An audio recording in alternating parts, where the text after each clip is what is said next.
Naranasan mo na ba yung pakiramdam na habang nasa party ka o nasa inuman o kaya team building, basta kahit anong sitwasyon na napapaligiran ka ng tao, yung bigla na lang parang gusto mong maglaho, maging invisible. Tipong okay naman yung music, may mga tao ka namang gusto doon, may libreng pagkain, pero bakit parang gusto mo na lang mag-teleport sa kwarto mo at mag-Netflix and chill, mag-doom scroll, o kaya makipaglaro sa alaga mo? Akala ng marami kapag introvert ka, automatic mahiyain ka. O kaya naman antisocial o suplado. But here's the reality. Maraming introverts ang magaling makisama. May mga introverts pa nga na parang life of the party kung tingnan. 'Di ba? Hindi mo ine-expect. Kaya ito, ibibigay ko sa'yo ang 5 signs na introvert pala ang isang tao. Buhay Hacks with Camille Peng. Ito ay base sa behavioral science, yung mga hindi masyadong napag-uusapan pero meron palang ibig sabihin at sobrang relatable nito. Paradise number 1, mabilis silang malobat. Alam mo ba, ang difference ng introvert sa extrovert ay nasa wiring ng utak natin. Lahat tayo kasi merong hormone na tinatawag na dopamine.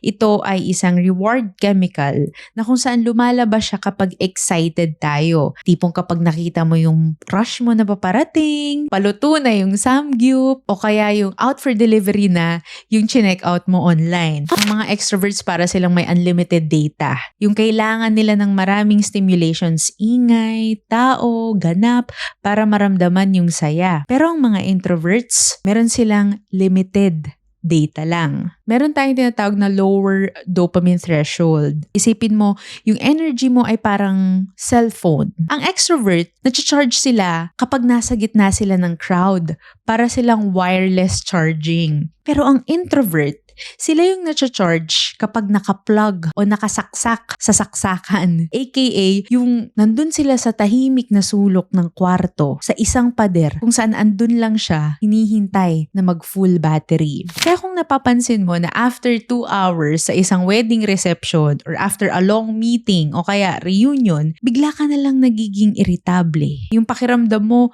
lutang ka na. It is because naka-low power mode ka na. Na-reach na kumbaga yung limit ng dopamine mo. Overstimulated na. So para siyang baso na puno na ng tubig na kahit anong dagdag mo ng fun, nagiging tapon na lang. Paradise number 2, madalas silang mag-lag.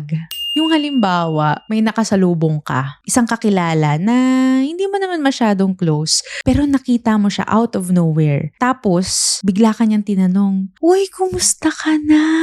Anong balita sa'yo?" Tapos biglang wala kang masabi. O kaya, ang tagal nung tahimik mo muna bago ka nakasagot.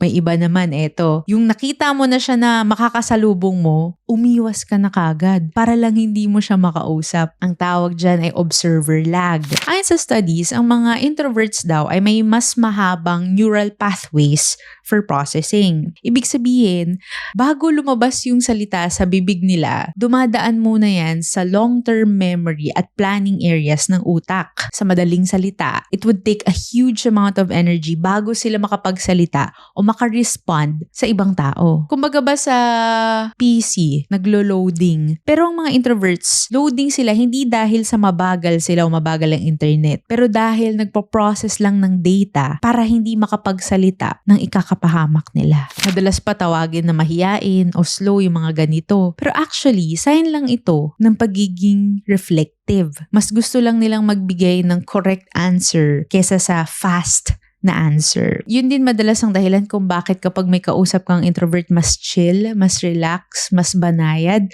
kumpara kapag may extrovert kang kausap na parang laging excited, ang bilis-bilis magsalita. Ito marahil iyon. Another example, kapag naman ng isang tao ay yung type na kapag nagchat-chat, ang tagal o ang bagal mag-reply. O kaya naka-typing, yung may bubble na lumalabas, tas mawawala, tas lalabas, tas mawawala ulit. Ito yung mga introverts ulit na mas gusto mo nang mag-draft ng message sa notes bago niya isend sa kausap niya or sa GC yung gusto niya sabihin para lang iwas sa pagkakamali. Paradise number 3, iwas sa mga small talk.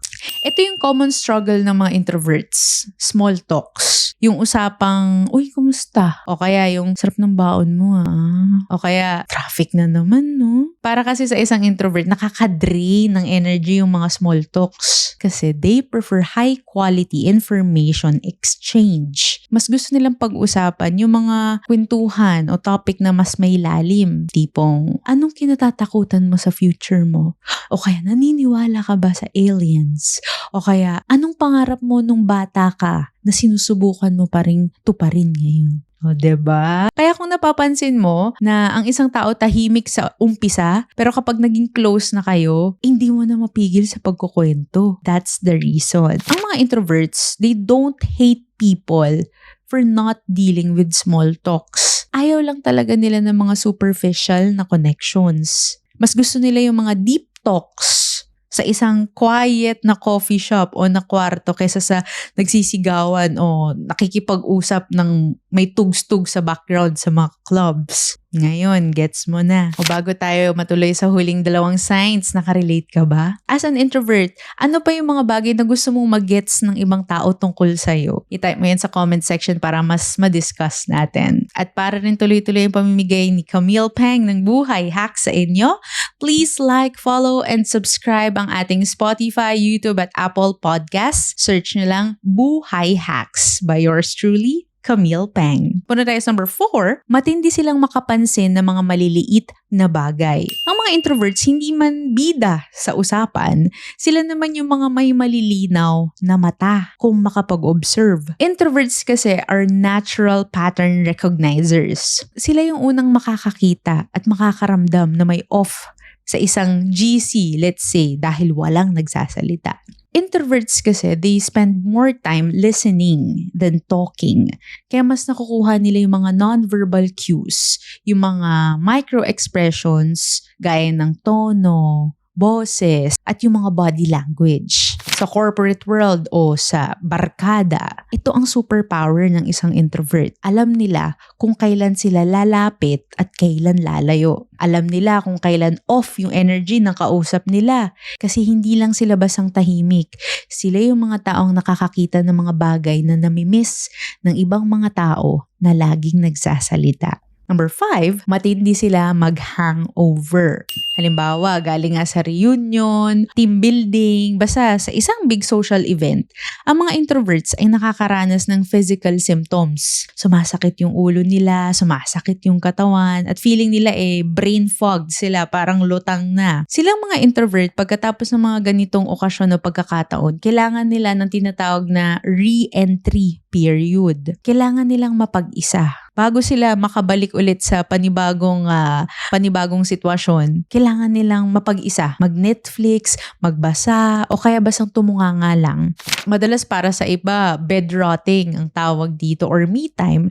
Pero hindi lang to dahil sa kaartehan, pero dahil biological necessity nila ito. Para ka lang nagre-recharge ng power bank.